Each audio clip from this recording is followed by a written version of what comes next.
Union के जो president हैं वो मोदी को कॉल करके कह रहे हैं कि आप रशिया और यूक्रेन की वॉर में सीज फायर करवा सकते हैं। तो ये देखिए, इंडिया इतना भी पागल नहीं है, बगैर सोचे समझे कोई भी फैसला कर ले।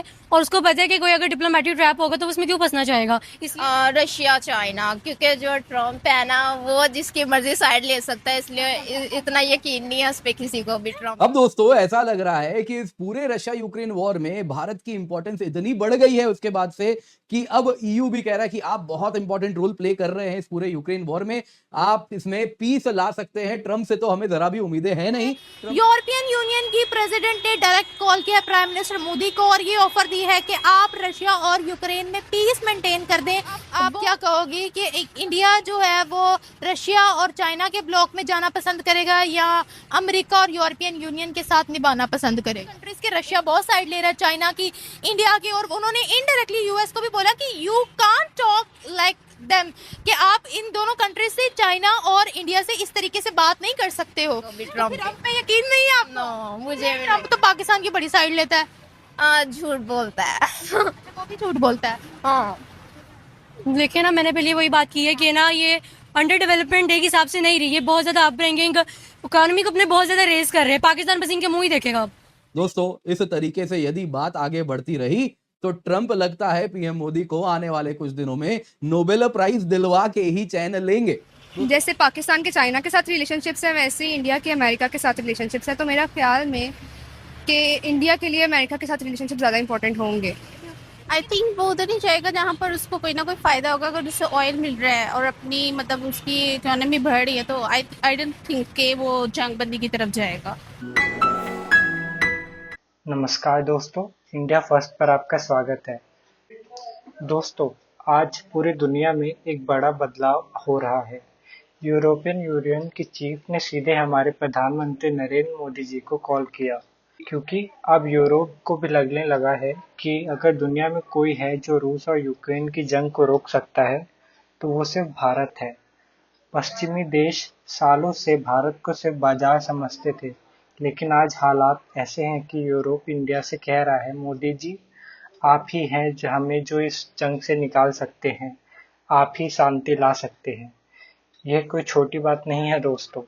आज से कुछ साल पहले तक अमेरिका और यूरोप मिलकर पूरी दुनिया की किस्मत तय करते थे, लेकिन अब तस्वीर बदल चुकी है।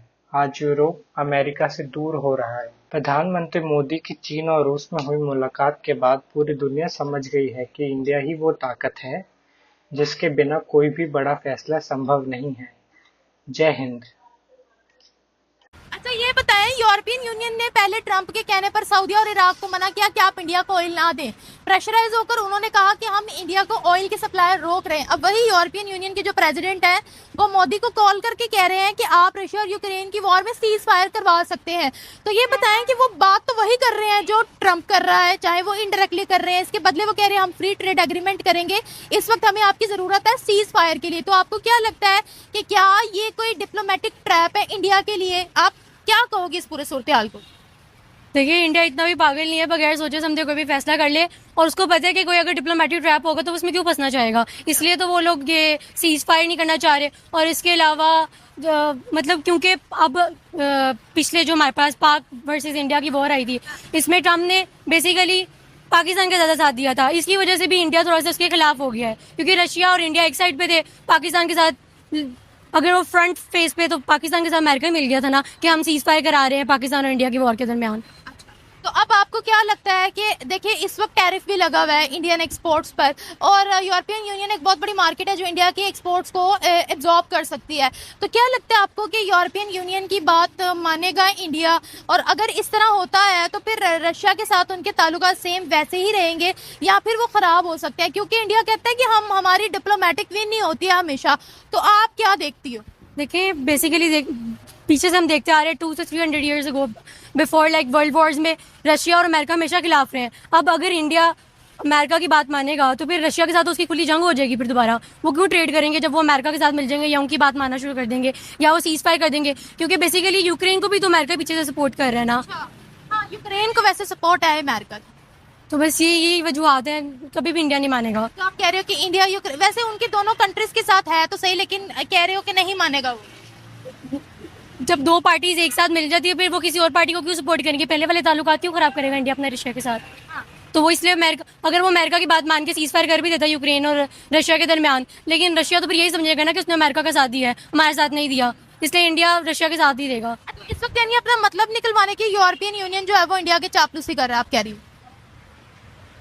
इसकी एक और वजह ये भी है कि उनको जरूरत है कि एक बहुत बड़ी मार्केट है, उनको ज़रूरत है इंडिया की। एक हिसाब से इंडिया भी एक छोटी इकॉनमी नहीं है, बड़ी बन रही है, अंडर डेवलपमेंट ज़रूर है बट बहुत ज़्यादा स्ट्रांग होती जा रही है वो आहिस्ता आहिस्ता। लेकिन इसके अलावा मेजर वही इशू आ जाता है इंडिया यूक्रेन की फॉरेन पॉलिसी के लिए एक आपको क्या लगता है कि चैलेंज हो सकता है या नहीं हो सकता है? क्योंकि रशिया अब कोशिश कर रहा है कि इंडिया और चाइना के साथ ब्लॉक बनाया जाए और ईस्टर्न ब्लॉक में जो है हम तीनों नजर आए। वेस्ट के बहुत खिलाफ है जिसमें यूरोपियन यूनियन और यूएस भी शामिल है, तो आपको क्या लगता है? आई डोंट थिंक सो, कभी भी नहीं हो सकता ऐसे, बिकॉज अगर वो चाइना के साथ मिल गए तो पाकिस्तान के चाइना के साथ हालात खराब हो जाएंगे। मतलब ऐसे होंगे। अगर अभी देखा जाए तो इंडिया और चाइना अपने ताल्लुकात अच्छे कर भी रहे हैं, बट नहीं हो सकते जहाँ तक मुझे लगता है। अगर हो भी गए ना तो फिर यहाँ वाले खराब हो जाएंगे, बिकॉज पाकिस्तानी इंडियन में पता नहीं ऐसी क्या चीज़ है, पाकिस्तानी इंडियन में नहीं इनकी आर्मीज में है। क्योंकि अगर इनमें लाइक अच्छे ताल्लुकात पाकिस्तान और इंडिया में कायम हो गए, आर्मी किधर जाएगी? इतनी आर्मी का हमने क्या करना है? हमारी तो लड़ाई सिर्फ इनके साथ है, हमारी और किसी के साथ नहीं। सच तो बिल्कुल भी नहीं है, मतलब इतने खराब हालात। चाइना भी तो अपने ही कंट्री का मफाद देखेगा ना, तो वो तो देख रहे हैं, हर चीज मेड इन चाइना पाकिस्तान में आ रही है। तो वही मैं आपसे पूछ रही हूँ कि वेस्टर्न ब्लॉक की जंग और ईस्टर्न ब्लॉक की जंग चल रही है। ये जो खित्ते हैं वो वेस्टर्न ब्लॉक्स को जो है वो बाइकआउट करने का सोच रहे हैं कि हम जो है वो पावर में है। इस वक्त रशिया की बात करें तो ब्रिक्स कंट्रीज के रशिया बहुत साइड ले रहा है, चाइना की, इंडिया की, और उन्होंने इनडायरेक्टली यूएस को भी बोला कि you can't talk like them, कि आप इन दोनों कंट्रीज से, चाइना और इंडिया से, इस तरीके से बात नहीं कर सकते हो। लेकिन ना मैंने पहले वही बात की है कि ना ये अंडर डेवलपमेंट के हिसाब से नहीं रही है, बहुत ज्यादा अपब्रिंगिंग इकोनॉमी को अपने बहुत ज्यादा रेस कर रहे हैं। पाकिस्तान बस इनके मुंह ही देखेगा अब। आप क्या कहोगी कि इंडिया जो है वो रशिया और चाइना के ब्लॉक में जाना पसंद करेगा या अमेरिका और यूरोपियन यूनियन के साथ निभाना पसंद करेगा? इंडिया के सामने दो ब्लॉक्स हैं। हाँ, कौन कौन से हैं? रशिया, चाइना, अमेरिका और यूरोपियन यूनियन। रशिया चाइना, क्योंकि जो ट्रम्प है ना वो जिसकी मर्जी साइड ले सकता है, इसलिए इतना यकीन नहीं है उस पर किसी को भी। ट्रम्प ट्रम्प पे यकीन नहीं है आपको? नो, मुझे भी ट्रम्प तो पाकिस्तान की बड़ी साइड लेता है। झूठ बोलता है।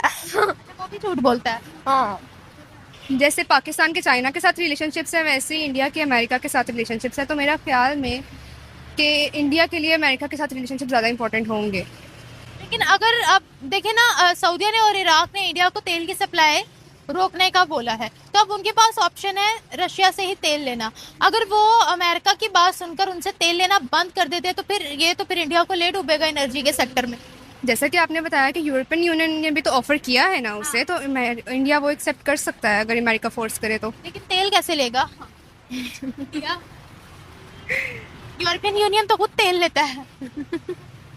आई थिंक वो उधर ही जाएगा जहाँ पर उसको कोई ना कोई फायदा होगा। अगर उससे ऑयल मिल रहा है और अपनी मतलब उसकी इकोनॉमी बढ़ रही है तो आई डोंट थिंक कि वो जंगबंदी की तरफ जाएगा।